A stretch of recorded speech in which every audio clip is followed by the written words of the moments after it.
Las empresas petroleras extranjeras dominaban todo el Golfo de México. Era un poder dentro de otro poder. Hay hechos históricos también de la Armada, del Ejército, que debemos recordar en ese periodo.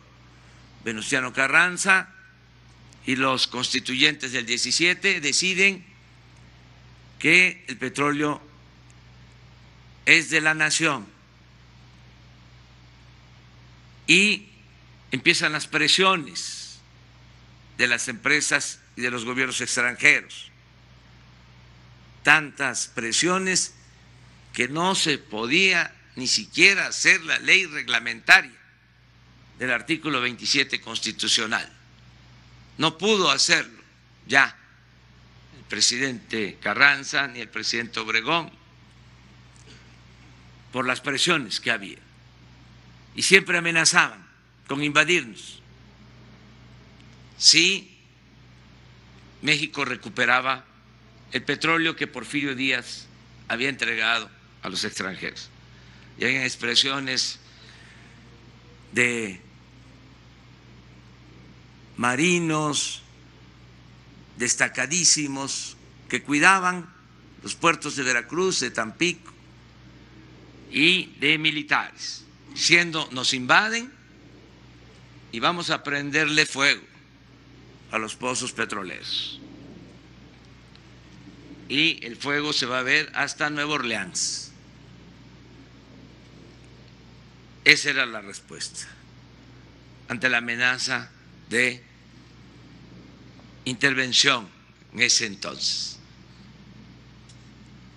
Y el general Cárdenas decide nacionalizar el petróleo en una circunstancia muy especial, acto de patriotismo, de soberanía.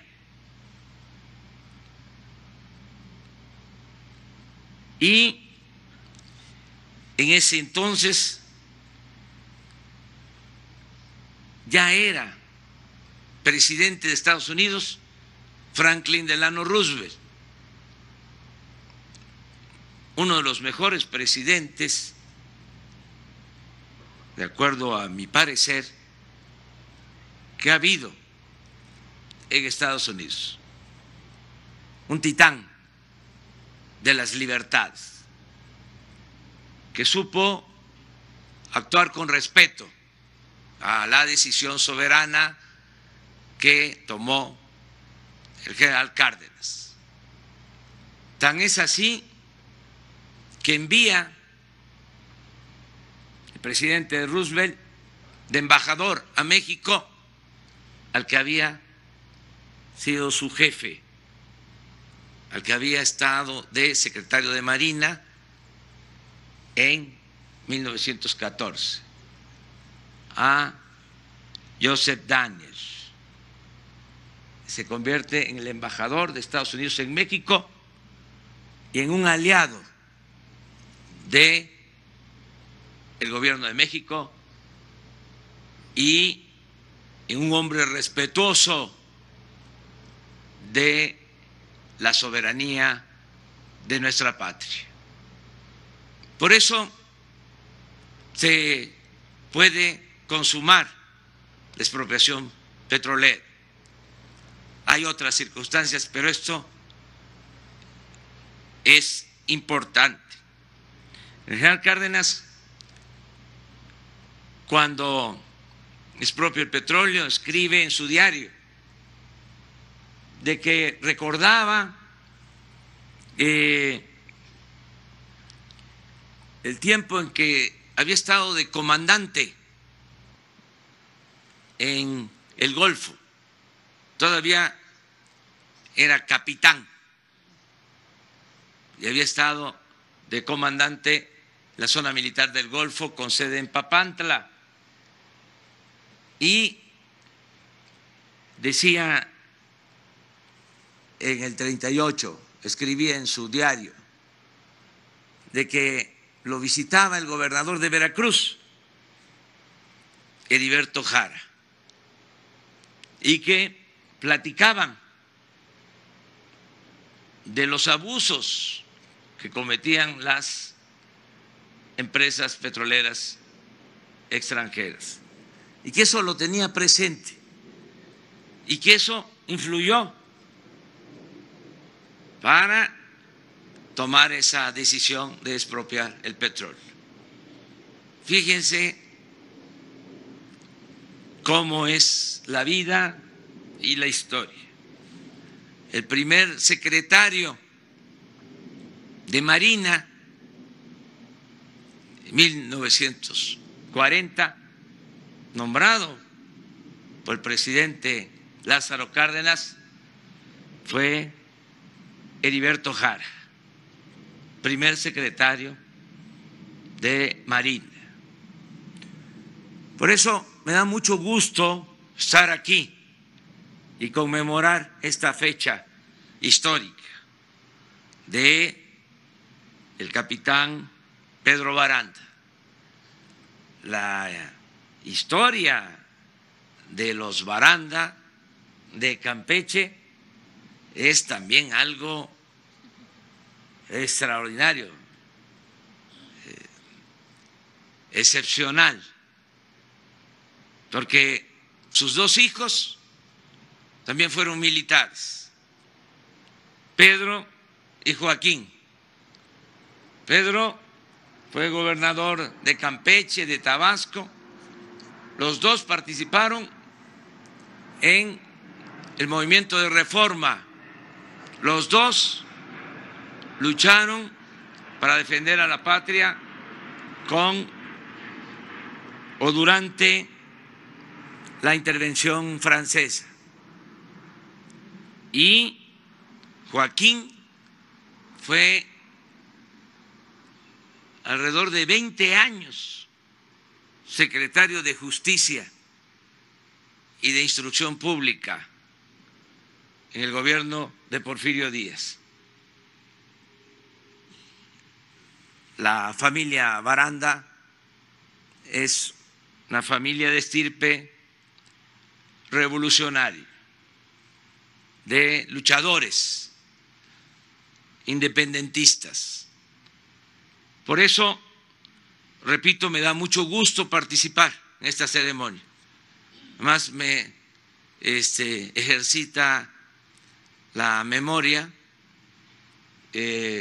Yo soy apasionado de la historia y esto me ayuda también a no olvidar, a tener muy claro nuestro pasado para seguir defendiendo nuestros ideales.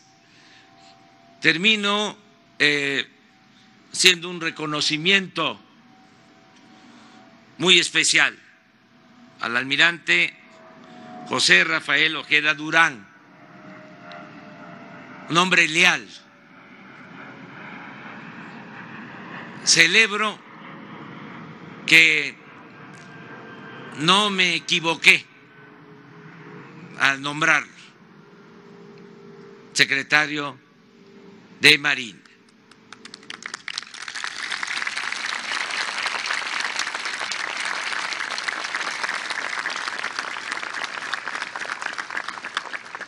No nos conocíamos. Pasó lo mismo que cuando decidí nombrar de secretario de la Defensa al general Luis Crescencio Sandoval González. No lo conocía, a ninguno de los dos, pero tenía que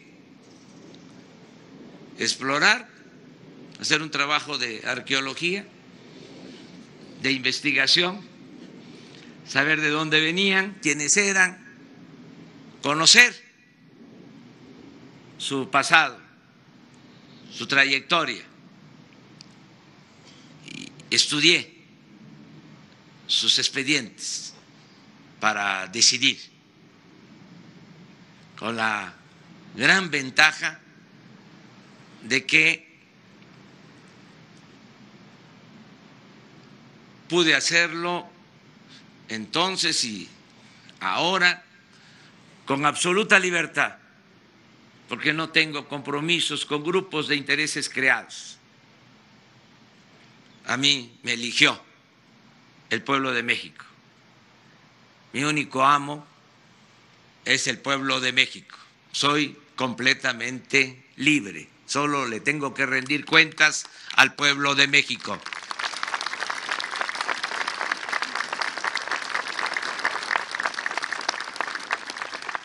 El expediente del general Crescencio Sandoval, había algo que se repetía.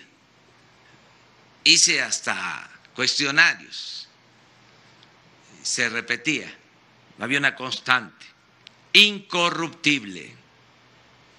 Y por eso, entre otras cosas, decidí nombrar al general Crescencio Sandoval González. Y en el caso del almirante José Rafael Ojeda Durán, imagínense cuando estaba en su apogeo la corrupción, cuando se padecía de más corrupción. A finales de los años 80 escribió un libro, el almirante Ojeda, hablando del daño que causaba la corrupción en nuestro país. Porque ahora escribir un libro sobre el daño que causa la corrupción no es ninguna novedad. Y espero que se convierta en un lugar común pronto. Pero en ese entonces fue muy importante escribir ese libro. Y luego, analizando su historia, resulta que a él le correspondía desde el sexenio pasado,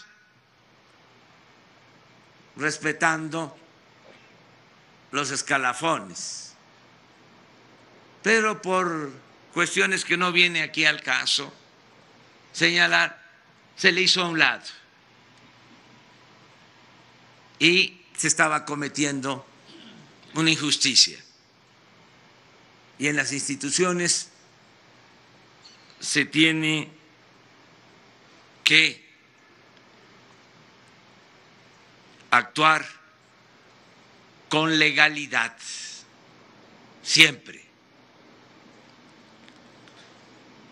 Y por eso decidí nombrar al almirante José Rafael Ojeda Durán.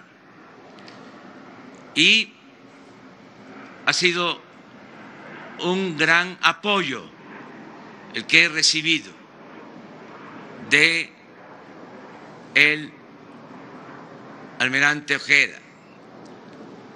Nos han apoyado mucho, con mucha lealtad, tanto la Secretaría de la Defensa como la Secretaría de Marina, ayudándonos ahora en la tarea tan importante de garantizar la paz y la tranquilidad.